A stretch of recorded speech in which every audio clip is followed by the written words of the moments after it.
दिवाली पर दीप उत्सव से आज जगमगाएगी अयोध्या। राम की पैड़ी पर प्रज्वलित होंगे 5,51,000 दीप। लेजर शो की रोशनी से सजेगा सरयू का किनारा, दिखाई जाएगी पूरी रामायण। आज दीपोत्सव के मौके पर अयोध्या में मुख्यमंत्री योगी आदित्यनाथ और गवर्नर आनंदीबेन पटेल भी होंगी मौजूद। दोपहर 3 बजे पहुंचेंगे अयोध्या। 11,000 दीपों से सजेगा राम जन्मभूमि परिसर। रामकथा पार्क में भरत मिलाप और राज्याभिषेक का कार्यक्रम। अयोध्या में निकली भगवान राम की झांकी, दिखा भव्य नजारा।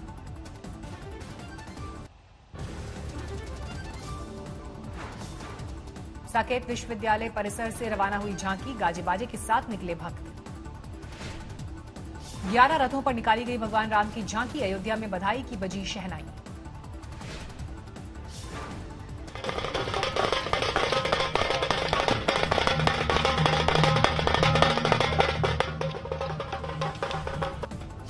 ग्यारह रथों पर सवार दिखे रामलीला के पात्र, रावण का दिखा विकराल स्वरूप। ड्रोन से ली गई तस्वीरों में दिखा अयोध्या का भव्य नजारा।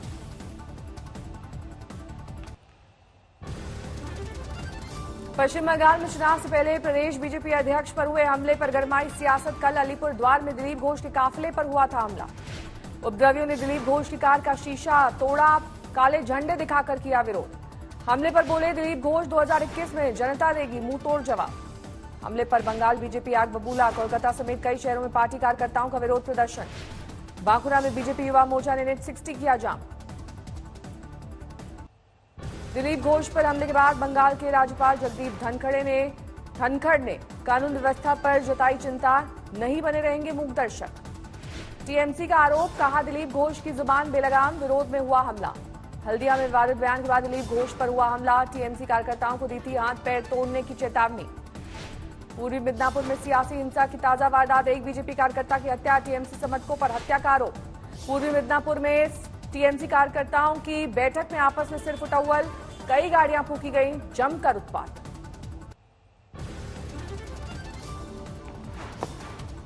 सिलीगुड़ी में पुलिस ने विरोध प्रदर्शन कर रहे 40 बीजेपी समर्थकों को गिरफ्तार किया। बीजेपी ने पश्चिम बंगाल की कानून व्यवस्था को लेकर उठाए सवाल, कहा बिहार के नतीजे से बौखला गई है ममता सरकार। हवा पश्चिम बंगाल में चल चुकी है और इसी वजह से बौखलाहट में डरी हुई दीदी निर्दोष नागरिकों के खून की होली खेल रही है। प्रधानमंत्री मोदी की चेतावनी से बौखलाई टीएमसी, कहा मौत पर सियासत करना बीजेपी का काम। चुनाव से पहले टीएमसी को लग सकता है बड़ा झटका, ममता के भरोसेमंद शुभेंदु अधिकारी के बीजेपी में शामिल होने की अटकलें। बराक ओबामा ने अपनी किताब ए प्रॉमिस्ड लैंड में राहुल गांधी और मनमोहन सिंह का किया जिक्र। राहुल गांधी की नर्वस छात्र से की तुलना। बराक ओबामा ने किताब में लिखा, राहुल में जुनून की कमी। वो ऐसे छात्र हैं जो शिक्षक को प्रभावित करने की कोशिश तो करते हैं लेकिन कमी रह जाती है। ओबामा ने लिखा, हमें चार्ली क्रिस्ट और रहम इमैनुअल जैसे पुरुषों के हैंडसम होने के बारे में बताया जाता है, लेकिन महिलाओं के सौंदर्य के बारे में नहीं। इसके सिर्फ 1 या 2 उदाहरण ही है, जैसे सोनिया गांधी। ओबामा मनमोहन सिंह की ईमानदारी को सराहते दिखाई दिए। अमेरिकी रक्षा मंत्री बॉब गेट्स से की तुलना। ओबामा ने किताब में लिखा, अमेरिका के पूर्व रक्षा मंत्री बॉब गेट्स और भारत के पूर्व प्रधानमंत्री मनमोहन सिंह दोनों में बिल्कुल भाव शून्य सच्चाई और ईमानदारी। केंद्रीय मंत्री गिरिराज सिंह ने राहुल परिवार के लिए ओबामा की किताब को बनाया हथियार, कहा दुनिया जान गई है राहुल का दिमाग। अब भी तो समझ जाए, देश में जो इनकी इज्जत मिल ही रहा था, विदेश में भी अब इज्जत मिलने लगा। गिरिराज सिंह ने कसा तंज, बोले जब राहुल ने आलू की फैक्ट्री की बात की थी जनता तभी उन्हें समझ गई थी। ड्रग्स मामले में अभिनेता अर्जुन रामपाल से आज पूछताछ, एनसीबी करेगी पूछताछ। अंड्रा में अपने घर से एनसीबी दफ्तर रवाना हुए अर्जुन रामपाल। गर्लफ्रेंड गैब्रिएला ने 2 दिन एनसीबी उनसे कर चुकी है पूछताछ। बीजेपी नेता गौरव भाटिया का राहुल पर निशाना। ओबामा की किताब में राहुल को नर्वस छात्र बताने वाला पैराग्राफ ट्वीट किया। बिहार चुनाव के नतीजों से उत्साहित बीजेपी राहुल गांधी पर हुई हमलावर। अनुराग ठाकुर बोले, कांग्रेस के अंदर ही पनप रहा है आक्रोश। अनुराग ठाकुर ने राहुल पर तुष्टीकरण की राजनीति का लगाया आरोप, कहा वो चुनाव आने पर जनेऊधारी बन जाते हैं, कांग्रेस में न नेता है न नीति। शाहनवाज हुसैन ने तेजस्वी यादव को दी नसीहत, स्वीकार करें हार, कांग्रेस को इतनी सीटें क्यों दी, महागठबंधन से क्यों बाहर हुए मांझी और वीआईपी इस पर करे विचार। शाहनवाज ने कहा तेजस्वी की लालटेन पर चिपक गया कांग्रेस का हाथ, इसलिए बुझ गई है लालटेन।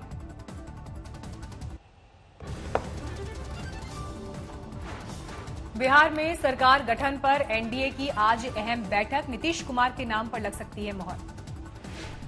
नतीजों के बाद पहली बार बोले नीतीश कुमार, बैठक में तय होगा सीएम का नाम, नहीं किया दावा। ये एनडीए की बैठक में तय होगा ना,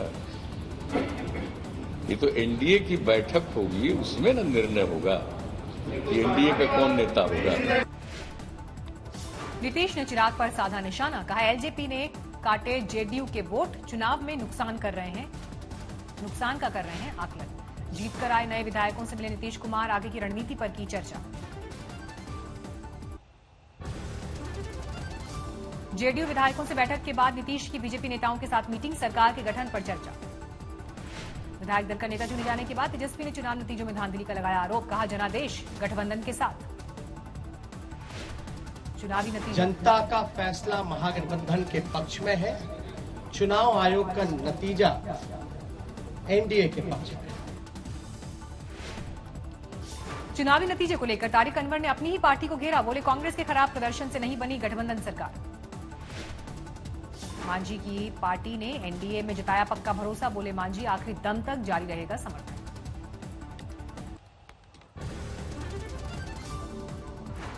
कोरोना में अर्थव्यवस्था की सेहत और दुरुस्त करने की कोशिश, आत्मनिर्भर भारत मुहिम के लिए 2.5 लाख करोड़ का दिवाली गिफ्ट।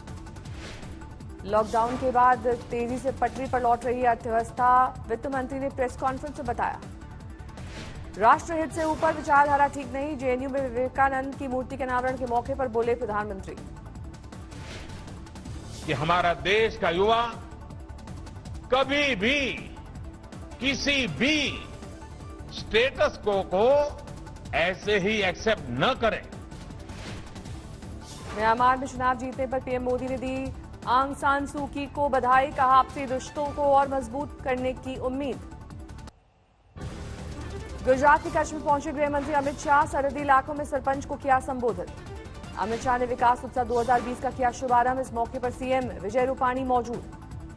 अमृतसर में कृषि बिल के खिलाफ किसानों का विरोध जारी, काले झंडे के साथ काली दिवाली मनाने का ऐलान। कांग्रेस नेता Sachin Pilot corona positive, CM ने जल्द ठीक होने की कामना की।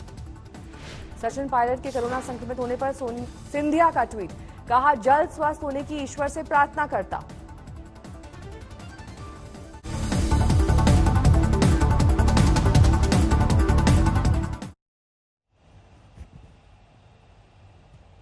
मीनाक्षी, अयोध्या दिवाली के रंग में रंग गया है। योगी सरकार इस बार की दिवाली को यादगार बनाने में लग गई है। और देखिए नया खास कार्यक्रम है अयोध्या में, आज 5.5 लाख दिए जलाए जाएंगे। अपने ही विश्व रिकॉर्ड को अयोध्या फिर से तोड़ेगा।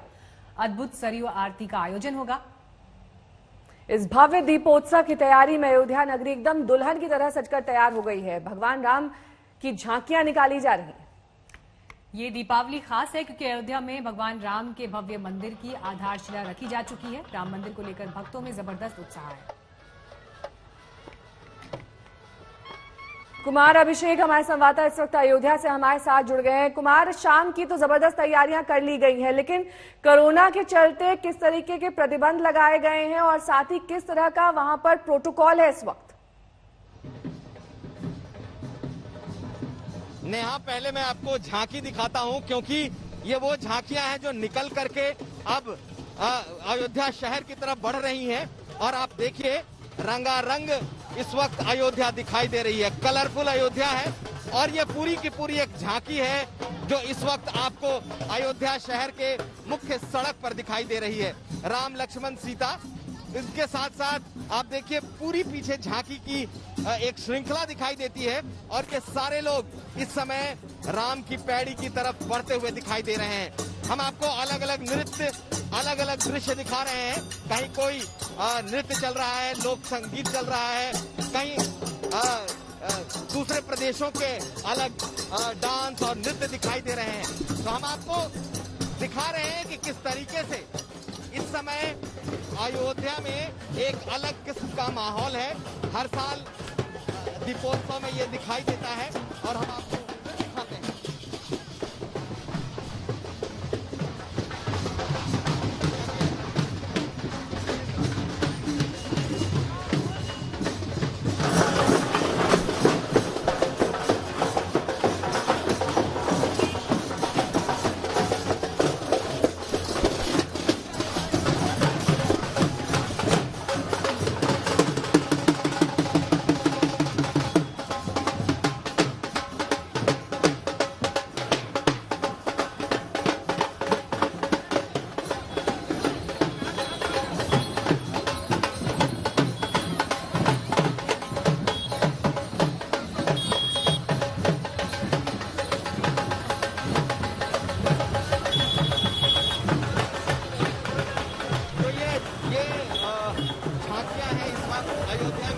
और ये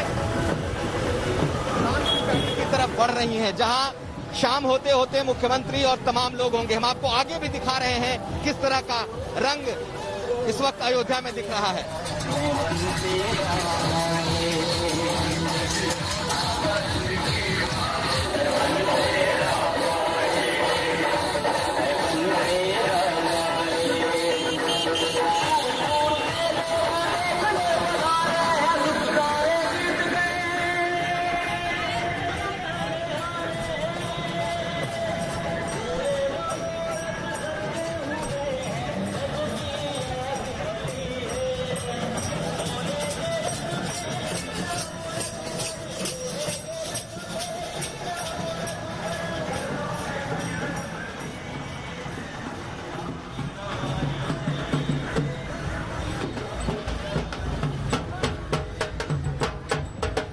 जगह जगह अलग अलग किस्म की झांकी।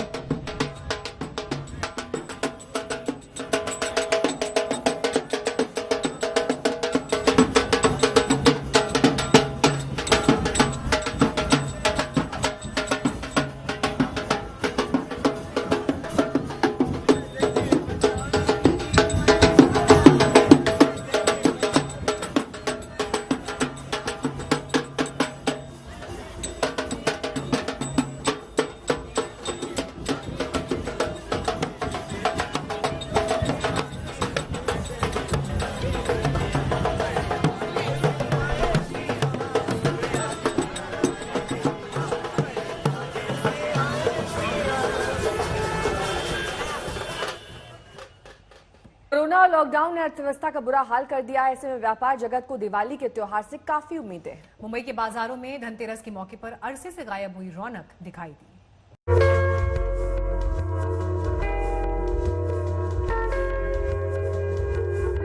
महीनों बाद मुंबई के मशहूर जवेरी बाजार में जूलर्स के चेहरों पर रौनक लौटी है। करीब 8 महीने बाद इन्हें अपना काम वापस पटरी पर लौटता दिखाई दे रहा है।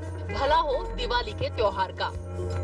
जहाँ तक सवाल है सोने का, सोना जब तक कस्टमर अपने हाथ में नहीं लेता या आंखों से नहीं देखता उसको सेटिस्फेक्शन नहीं होता। तो हम करने के ऐसी विधि करने के बावजूद भी कस्टमर दुकान पे आता है और हमने प्लान किया कि उस अपॉइंटमेंट से उसको फोन करके आना है ताकि रश आवर्स में नहीं आवे और हम भी सोशल डिस्टेंसिंग मेंटेन करें। इस समय वो लोग भी खरीदारी कर रहे हैं जिनके घरों में शादियां लंबे वक्त से लॉकडाउन के चलते टल रही थी। अगले 9 महीने शादियों के काफी मुहूर्त है और आखिरकार जूलर्स के चेहरों पर भी मुस्कान लौटने लगी है। सीनियर सिटीजन निर्मला बहन इस दुकान पर 30 साल से सोने की खरीदारी के लिए आ रही हैं। निर्मला अब अपनी पोती की शादी की शॉपिंग के लिए यहाँ आई है। बस एक पोतरी का शादी है तो मैंने बुक करा के लिया। अभी मैंने 30 लाख का सोना लिया है तो अभी वो बेटी के लिए आज मैं लेने के लिए आई हूँ तो आज लेके जाएंगी। मैंने ऑर्डर दिया था, थोड़ा सस्ता था तभी ऑर्डर दिया। जो मार्च से लेके मिड जुलाई तक जो शादियां थी वो पेंडिंग हो गई है सरकार के रेस्ट्रिक्शन की वजह से और उसकी वजह से जो लास्ट ईयर 67 मुहूर्त थे वो मुहूर्त अब बढ़ के 103 हो गए हैं और पहली शादी नवंबर के कुछ 27-28 दिन की है। उस समय 1,52,000 शादियां एक दिन में होगी। दिवाली के त्योहार पर जूलरों को अच्छी सेल की काफी उम्मीद है। दुकानों में भीड़ दिख रही है। हालांकि ये भीड़ और बिक्री पिछले साल जैसी नहीं है मगर फिर भी अब लोग ज्वेलरी खरीदने घरों से बाहर निकल रहे हैं। दिवाली भी आ रही है तो सोचा कि भी लड़का 1.5 महीने का हो गया तो मैं ले लेती हूँ उसके लिए कुछ गोल्ड। तो फिर वही गोल्ड लेने के लिए अभी आई। घर पे ना बोल रहे थे कि अभी थोड़े दिन बाद जाओ, ये तो मेरा नहीं, अभी चली जाती हूँ, ले लेती हूँ, फिर बाद में बच्चा बड़ा हो जाएगा तो बड़े को तो पिनाते नहीं है, छोटे बच्चे को कड़ा पिना सकते हैं, तो ये लेने के लिए आई थी। ज्वेलर्स कोरोना को लेकर सुरक्षा बरतने की सभी गाइडलाइंस का पालन कर रहे हैं।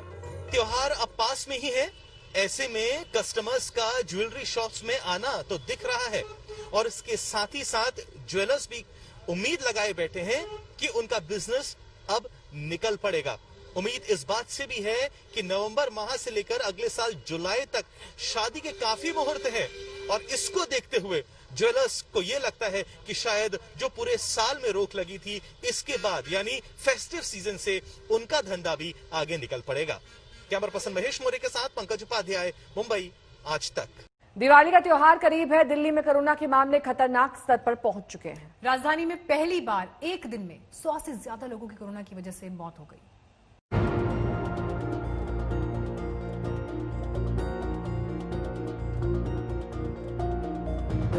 कोरोना संकट को लेकर दिल्ली बेहद बुरे दौर से गुजर रही है। त्योहारों के मौके पर बाजारों में भीड़ दिख रही है तो अस्पताल में कोरोना के मरीजों की तादाद भी बढ़ती जा रही है। नए मामलों के साथ दिल्ली में कोरोना से मौत का आंकड़ा भी डराने लगा है। पहली बार एक दिन में 104 लोगों की मौत, 24 घंटे में 7,000 से ज्यादा नए कोरोना मरीज, एक्टिव केस 43,000 से ज्यादा हैं, जो एक दिन का सबसे बड़ा आंकड़ा है। सर्दियों के साथ कोरोना के मामलों के बढ़ने की चेतावनी दी जा चुकी थी। यही नहीं, मॉल, सिनेमाघर और मेट्रो सहित तमाम सार्वजनिक परिवहन के खुल जाने के बाद लोगों से एहतियात बरतने की अपील भी होती रही है। लेकिन दिवाली से पहले बाजारों में उमड़ी भीड़ बता रही है कि दिल्ली के लिए खतरा और बढ़ सकता है। नवंबर की शुरुआत से जब दिल्ली में प्रदूषण का जहरीला धुआं गहराने लगा, तभी से कोरोना का संकट भी फिर से बढ़ने लगा। दिल्ली में 1 नवंबर से 11 नवंबर तक 768 लोगों की कोरोना से मौत हो चुकी है। वहीं 1 अक्टूबर से 31 अक्टूबर तक दिल्ली में कोरोना की वजह से जान गंवाने वालों का आंकड़ा 1124 था। 1 सितंबर से 30 सितंबर तक दिल्ली में 917 लोगों की कोरोना से मौत हुई थी। सितंबर के मुकाबले अगस्त में कोरोना से होने वाली मौत का आंकड़ा कम था। दिल्ली में 1 अगस्त से 31 अगस्त तक कोरोना से 458 मौतें हुई थी। आंकड़ों पर नजर डालें तो मौत के मामले जून के महीने में सबसे अधिक दर्ज हुए थे। तब मौत की दर 7% को पार कर गई थी और एक महीने में 2247 लोगों की मौत हुई थी। देखिए, स्थिति के बारे में मैं आपको बता रहा था कि we are on the peak. जो भी चल रहा है पीक है और इसके अंदर देखो इतना एग्जैक्ट प्रेडिक्शन करना तो बहुत मुश्किल है कि 1 दिन या 2 दिन, पर ये कह सकते हैं वीक के हिसाब से अगर करें, एवरेज वीकली जो एवरेज चल रही है वो अब तक की पिछले 3-4 महीने में हाईएस्ट है। 3 महीने के अंदर हाईएस्ट चल रही है। 13% के करीब वीकली एवरेज आ रही है हमारी। तो ये मुझे लगता है डेफिनेटली वीक के बाद कम होना चाहिए। कुल मिलाकर दिल्ली के लिए आने वाले वक्त में कोरोना से निपटने की चुनौती गंभीर होने वाली है। प्रदूषण की वजह से मौत के मामले के बढ़ने का खतरा है तो त्योहारों की भीड़ कोरोना संक्रमण की रफ्तार और बढ़ा सकती है। पंकज जैन, दिल्ली, आज तक। पीएम मोदी का मीनाक्षी दिवाली मनाने का अंदाज हर साल बेहद जुदा होता है और इस बार भी पीएम मोदी जवानों के साथ दिवाली मना सकते हैं। खबर ये मिल रही है पीएम मोदी जैसलमेर जा सकते हैं, जहां वो जवानों के साथ इस साल दिवाली मनाएंगे। पीएम के साथ सीडीएस जनरल बिपिन रावत और आर्मी चीफ एमएम नरवणे भी मौजूद होंगे। मंजीत हमारे साथ जुड़ गए हैं और डिटेल के साथ। मंजीत, क्या खबरें मिल रही हैं? देखिए, मीनाक्षी, जिस तरह से हमने देखा कि प्रधानमंत्री बनने के बाद नरेंद्र मोदी लगातार दिवाली के मौके पर खासतौर पर सरहद पर जवानों के बीच जाते हैं और हालांकि उनका ये कार्यक्रम बहुत गुप्त रखा जाता है और जब वो पहुंच जाते हैं लोकेशन तो उसके बाद भी इसकी जानकारी दी जाती है। पिछली बार जिस तरह से प्रधानमंत्री अलग अलग सरहद पर गए हैं पिछले सालों में, इस बार भी दिवाली के मौके पर कल वो जो जानकारी मिल पा रही है उसके मुताबिक इस बार अभी तक ज्यादातर समय वो कश्मीर या दूसरे जगह गए हैं, लेकिन इस बार जो सरहद वाला जो रेगिस्तान की सरहद है भारत पाकिस्तान से लगने वाली जैसलमेर, वहां पर जाने का उनके कार्यक्रम का पता चल पा रहा है। वहां पर कुछ तैयारियां की गई हैं। हालांकि अभी भी आधिकारिक तौर पर इसकी जानकारी कल जब प्रधानमंत्री वहां पर पहुंचेंगे उसके बाद दी जाएगी, लेकिन जो जानकारी मिल पा रही है मीनाक्षी, उसके मुताबिक सुबह 7 बजे, क्योंकि जल्दी ही निकलते हैं प्रधानमंत्री, सुबह दिल्ली से वायुसेना के विशेष विमान से निकलेंगे और वहां पर करीब 2 घंटे का समय सरहद पर जवानों के साथ होंगे। वहाँ पर बीएसएफ के जवान होंगे, इसके अलावा सेना के भी जवान और कुछ वायु सैनिक भी वहाँ पर मौजूद होंगे। उनके साथ हर साल की तरह प्रधानमंत्री जो दिवाली का कार्यक्रम होता है उनके साथ चाय पर प्रधानमंत्री मिलते हैं और उनके साथ एक बार फिर जैसलमेर जवानों के साथ प्रधानमंत्री इस बार दीपावली पर मौजूद हो सकते हैं। शुक्रिया मंजीत आपका इस जानकारी के लिए। मीनाक्षी, प्रधानमंत्री नरेंद्र मोदी आज धनतेरस धनवंतरी जयंती के मौके पर देश को 2 संस्थान सौंप रहे हैं। पीएम ने वीडियो कॉन्फ्रेंसिंग के जरिए जामनगर के institute of teaching and research इन आयुर्वेद और जयपुर के नेशनल इंस्टीट्यूट ऑफ आयुर्वेद का उद्घाटन किया। मैं शिक्षा मंत्रालय और यूजीसी को भी आग्रह से कहूंगा कि आयुर्भौतिकी और आयुर्रसायन शास्त्र जैसे विषयों को लेकर नई संभावनाओं के साथ काम किया जाए। इससे रिसर्च को ज्यादा से ज्यादा बढ़ावा देने के लिए इंटीग्रेटेड डॉक्टरल और पोस्ट डॉक्टरल करिकुलम बनाने के लिए काम किया जा सकता है। आज मेरा देश के प्राइवेट सेक्टर, हमारे स्टार्टअप से, उनसे भी एक विशेष आग्रह है। देश के प्राइवेट सेक्टर नए स्टार्टअप्स को आयुर्वेद की ग्लोबल डिमांड को स्टडी करना चाहिए और इस सेक्टर में होने वाली ग्रोथ में अपनी हिस्सेदारी सुनिश्चित करनी चाहिए। आयुर्वेद की लोकल शक्ति के लिए आपको दुनिया भर में वोकल होना है। मुझे विश्वास है कि हमारे साझा प्रयासों से आयुष ही नहीं बल्कि आरोग्य का हमारा पूरा सिस्टम एक बड़े बदलाव का साक्षी बनेगा। साथियों, आप भली भांति ये भी जानते हैं कि इसी साल संसद के मॉनसून सत्र में 2 ऐतिहासिक आयोग भी बनाए गए हैं। पहला, national commission for Indian systems of medicine और दूसरा नेशनल कमीशन फॉर होम्योपैथी। यही नहीं, नई राष्ट्रीय शिक्षा नीति में भी भारत की मेडिकल एजुकेशन में इंटीग्रेशन की अप्रोच को प्रोत्साहित किया गया है। इस पॉलिसी की भावना है कि एलोपैथिक एजुकेशन में आयुर्वेद की बेसिक जानकारी जरूरी हो और आयुर्वेदिक एजुकेशन में एलोपैथिक प्रैक्टिस की मूल जानकारी जरूरी हो।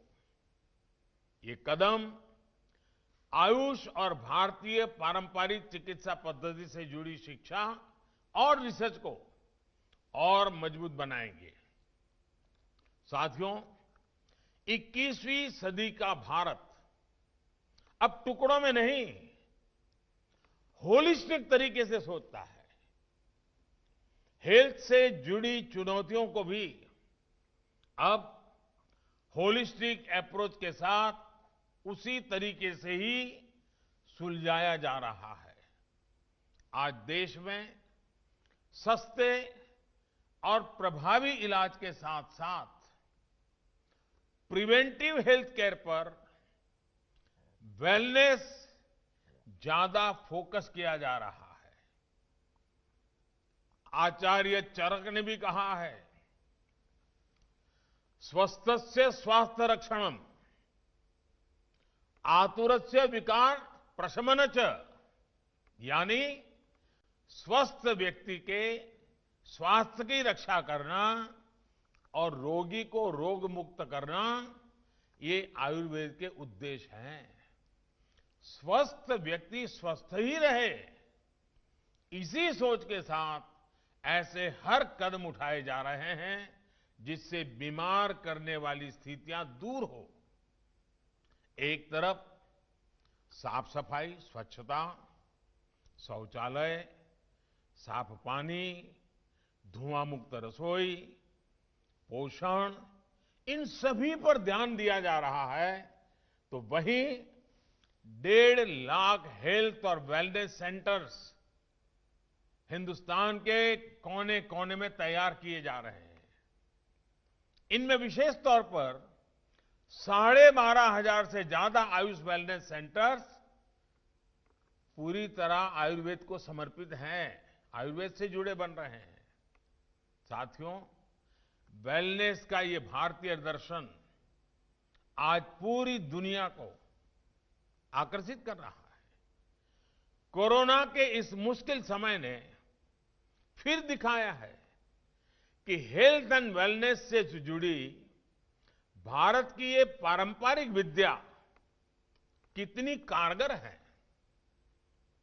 जब कोरोना से मुकाबले के लिए कोई प्रभावी तरीका नहीं था, तो भारत के घर घर में हल्दी, दूध और काढ़ा जैसे अनेक इम्यूनिटी बूस्टर उपाय बहुत काम आए। इतनी बड़ी जनसंख्या, इतनी घनी आबादी और ऐसा हमारा देश अगर आज संभली हुई स्थिति में है, तो उसमें हमारी इस परंपरा की भी अहम भूमिका रही है। साथियों, कोरोना काल में पूरी दुनिया में आयुर्वेदिक प्रोडक्ट्स की मांग तेजी से बढ़ी है। बीते साल की अपेक्षा इस साल सितंबर में आयुर्वेदिक उत्पादों का निर्यात लगभग 1.5 गुना, करीब 45% बढ़ा है। यही नहीं, मसालों के निर्यात में भी काफी बढ़ोतरी दर्ज की गई है। हल्दी, अदरक, ऐसी चीजें जो इम्यूनिटी बूस्टर मानी जाती हैं, उनका निर्यात अचानक इस तरह बढ़ना ये दिखाता है कि दुनिया में आयुर्वेदिक समाधानों और भारतीय मसालों पर विश्वास कितना बढ़ रहा है। अब तो कई देशों में हल्दी से जुड़ी विशेष पेय पदार्थों की भी प्रचलन बढ़ रहा है। आज दुनिया के प्रतिष्ठित मेडिकल जर्नल्स भी आयुर्वेद में नई आशा, नई उम्मीद देख रहे हैं।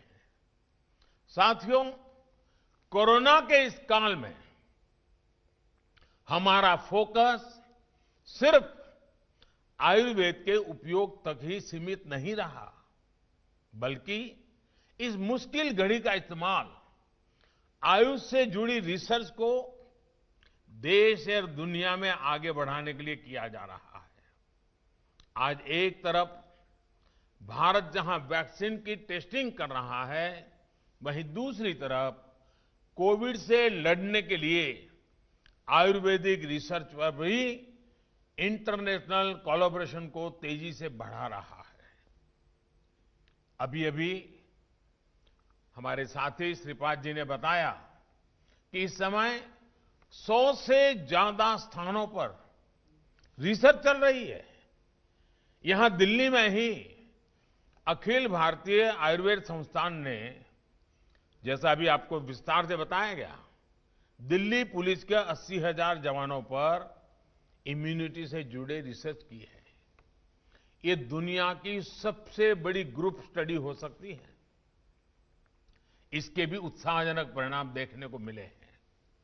आने वाले दिनों में कुछ और अंतर्राष्ट्रीय परीक्षण भी शुरू किए जाने हैं। साथियों, आज हम आयुर्वेदिक दवाओं, जड़ी बूटियों के साथ साथ इम्यूनिटी को बढ़ाने वाले न्यूट्रिशियस फूड पर भी विशेष बल दे रहे हैं। मोटे अनाज यानी मिलेट्स का उत्पादन बढ़ाने के लिए आज किसानों को प्रोत्साहित किया जा रहा है। चलिए आगे बढ़ेंगे, बात करेंगे किस तरीके से बीजेपी ने बिहार को फतेह कर लिया, तो वहीं बंगाल की चुनावी राजनीति और ज्यादा गर्मा गई है। बीजेपी टीएमसी के बीच सड़क पर दो हाथ की नौबत आ गई है। आपको हम तस्वीरें भी दिखाएंगे, लेकिन बंगाल में जिस तरह से ये झड़प दिखाई दे रही है, जो हिंसक तस्वीरें वहां से सामने आ रही हैं, बिहार विजय पर जश्न के दौरान दोनों दलों के कैडर आपस में भिड़ रहे हैं।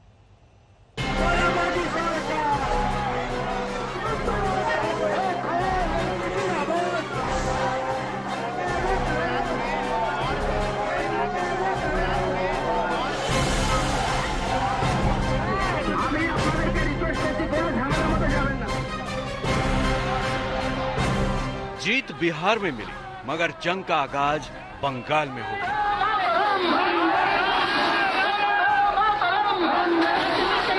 बिहार में बीजेपी के जीत की खबर मिलते ही बंगाल में विजय यात्रा निकलने लगी। पश्चिम बंगाल के जगदल में बीजेपी के कार्यकर्ता जश्न मनाने सड़क पर उतरे तो उनका सामना पुलिस से हुआ। बीजेपी के कार्यकर्ताओं ने बैरिकेड तोड़ डाले, पुलिस की घेराबंदी को तोड़ते हुए आगे बढ़ गए।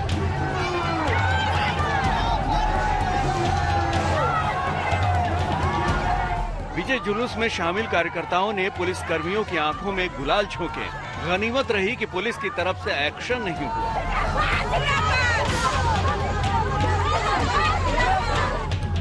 विजय जुलूस के दौरान बीजेपी के कार्यकर्ताओं और नेताओं ने पुलिस को चेतावनी दी कि वो जश्न की राह में रोड़े न डालें।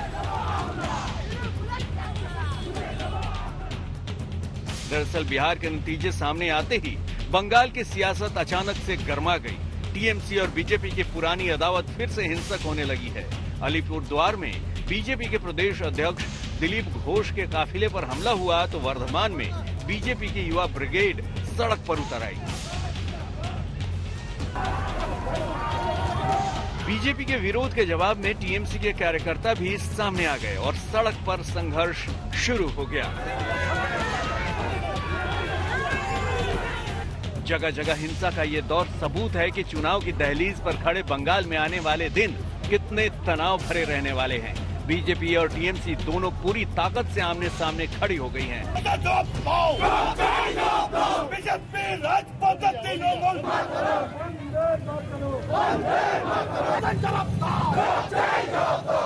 लेकिन ये कोई नई बात बंगाल में है नहीं। ये ममता बनर्जी का यही उनका यूएसपी है।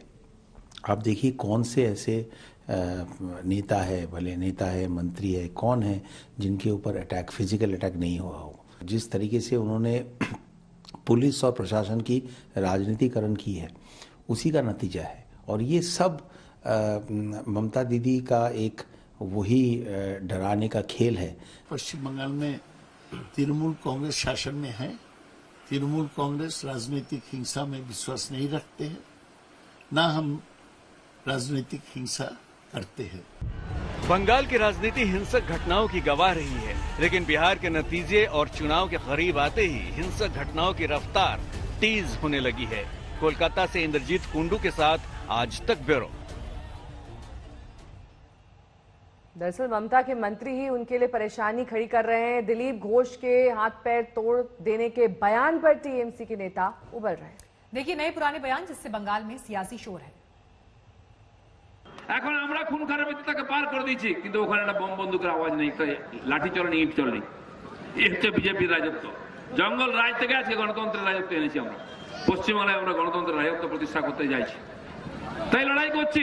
তাই আমি আপনাদের কাছে ঘোষণা করছি, আগামী বিধানসভা ভোট দিদির পুলিশ দিয়ে হবে না, দাদার পুলিশ দিয়ে হবে। দিদির যে ভাইরা উৎপাত করেন, এখনো অভ্যাস ঠিক করেননি, মারপিট করছেন, তাদের বলে দিচ্ছি 6 মাসে সুধরে যান, নালে হয় হাত পা ভাঙবে, পাঁজর ভাঙবে, মাথা ফাটবে, হসপিটাল হয়ে বাড়ি যেতে হবে। বাড়াবাড়ি করলে সোজা শ্মশানে যেতে হবে। পাগল লোক, ছাগল লোক, কখন কি বলে জানে না। ভাষা জ্ঞান ঠিক না করলে এই অবস্থাই হবে। সবসময় মানুষকে আজে বাজে ভাষা বললে মানুষ মেনে নেবে? মানুষ মেনে নেবে না। কে রয়েছে না রয়েছে পরে হবে, ও ভাষা জ্ঞানকে ঠিক করুক।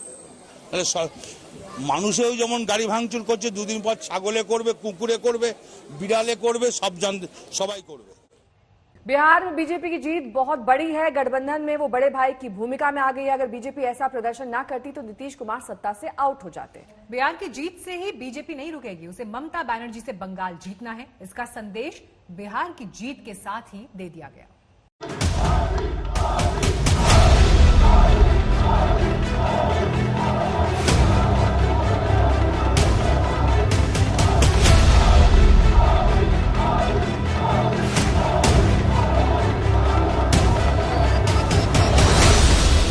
बिहार में 3 बार सरकार में रहने के बाद भाजपा ही एकमात्र पार्टी है जिसकी सीटों में वृद्धि हुई है। भाजपा की सफलता के पीछे उसका गवर्नेंस मॉडल है।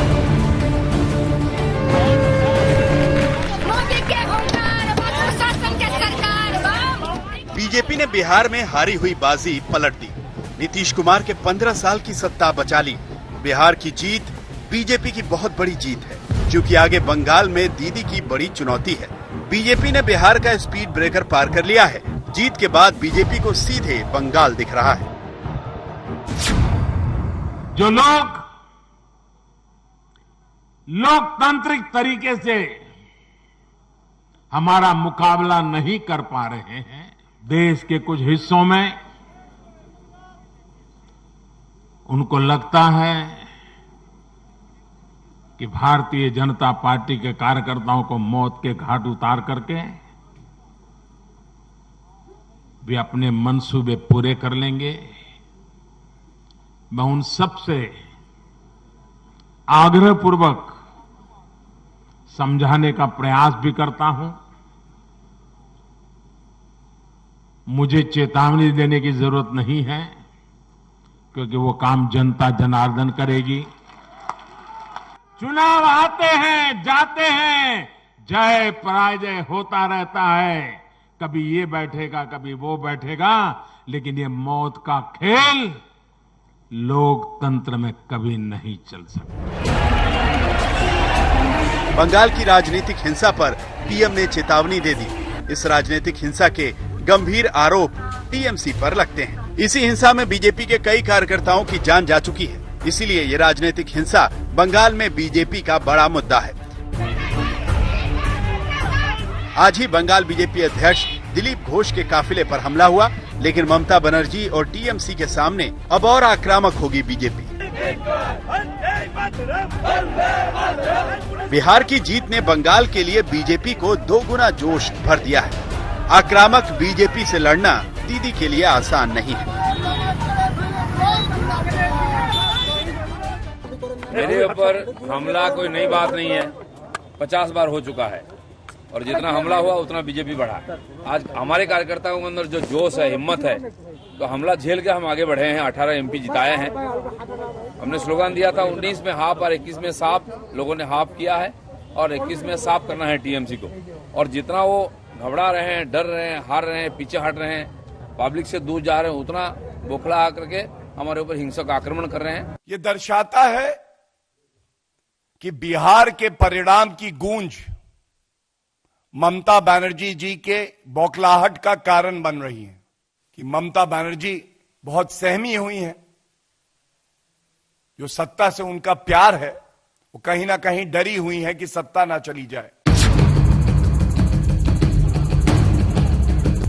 बंगाल की तैयारी तो बीजेपी पिछले कई सालों से कर रही है। इस तैयारी का एक नतीजा लोकसभा चुनाव में दिख गया था, जब बंगाल में 18 लोकसभा सीटें जीतकर बीजेपी ने चौंकाया था। 2016 के विधानसभा चुनाव में बीजेपी ने सिर्फ 3 सीटें जीती थीं, लेकिन 2019 के लोकसभा चुनाव में बीजेपी ने हैरान कर दिया था। बीजेपी को विधानसभा की 128 सीटों पर बढ़त मिली थी। टीएमसी को 158 सीटों पर बढ़त मिली थी। बीजेपी को 2 करोड़ 30 लाख वोट मिले तो टीएमसी को 2 करोड़ 47 लाख वोट मिले थे। यानी बंगाल में बीजेपी ममता बनर्जी के करीब पहुंच गई और ममता के लिए बड़ा खतरा बन गई। ममता बनर्जी को बंगाल में कोई चुनौती देने वाला नहीं था, लेकिन बीजेपी ने खुद को ममता का बड़ा चैलेंजर बनाया है। बंगाल चुनाव के लिए बीजेपी का आत्मविश्वास ऐसा है कि गृह मंत्री अमित शाह 2/3 बहुमत का दावा करने लगे हैं। मुझे लगता है पॉलिटिकल पार्टियों से बंगाल की जनता को चुनाव की जल्दी है और परिवर्तन करने की जल्दी है। जिस तरह की भीड़ मैं देख रहा हूं रोड पर, जहां जाते हैं वहां पर, वो एक प्रकार का गुस्सा दिखाती है अभी के शासन के खिलाफ। एक और तो ममता जी के शासन के प्रति आक्रोश है, गुस्सा है, और दूसरी आंख में मोदी जी स्थिति को सुधार सकते, इसकी भरोसा और आशा भी दिखाई पड़ती है। बंगाल का चेहरा, भाजपा का चेहरा कौन होगा? दिल्ली की तरह बंगाल भी यही सवाल कर रहा है। जरूरत पड़ेगी तो चेहरा भी आ जाएगा, व्यक्ति भी आ जाएगा और विजय सुनिश्चित है। 2/3 बहुमत के साथ भारतीय जनता पार्टी यहाँ सरकार बनाने जा रही है। ममता दीदी इसको रोक नहीं सकती। बंगाल में जीत के लिए बीजेपी की रणनीति तैयार है। बंगाल में परिवर्तन के प्लान पर काम शुरू हो चुका है। अमित शाह के बंगाल दौरे से साफ संकेत मिल चुके हैं और बिहार में जीत के बाद से बीजेपी के लिए बंगाल की चुनौतियां भी कम हो गई हैं। कोलकाता से मनोज्ञा लोईवाल और इंद्रजीत कुंडू के साथ आज तक ब्यूरो। तो 2 दिन पहले ही आए बिहार चुनाव के नतीजों में ओवैसी ने बड़ा उलटफेर किया है। 5 सीटें जीतकर उसने तेजस्वी यादव के सपने को चकनाचूर कर दिया। क्या बंगाल में ओवैसी ममता बनर्जी के लिए भी बुरा सपना बनने वाले हैं? जब से ओवैसी ने बंगाल चुनावों में उतरने का ऐलान किया, कांग्रेस और तृणमूल कांग्रेस दोनों की नींद उड़ गई है।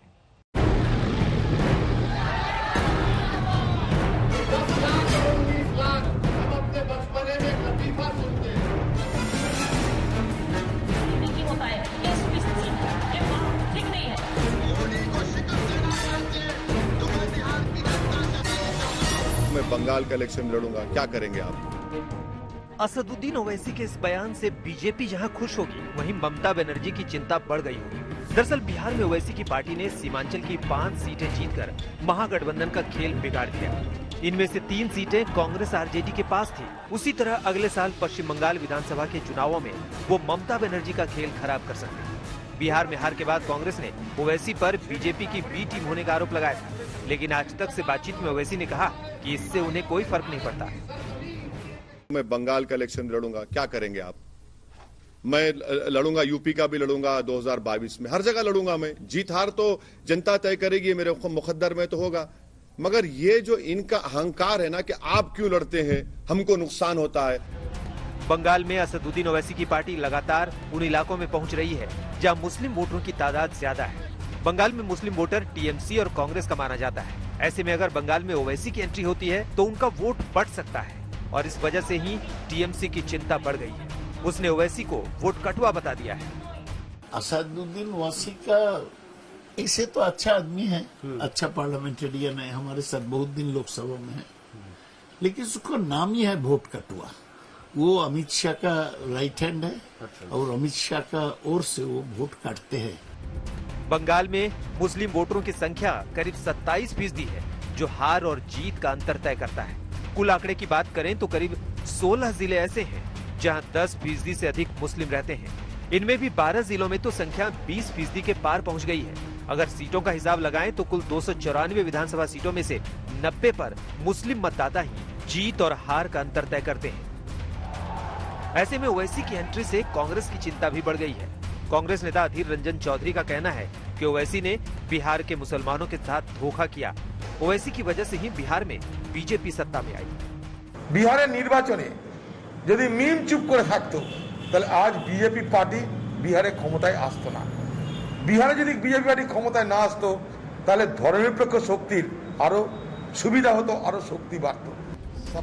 अधीर रंजन चौधरी बंगाल के मुर्शिदाबाद से चुनकर आते हैं, जहां मुस्लिम वोटरों की संख्या काफी अधिक है। जानकारों की माने तो ओवैसी के आने से टीएमसी कांग्रेस को मिलने वाला मुस्लिम वोट बिखर जाएगा और वो 3 हिस्सों में बढ़ जाएगा।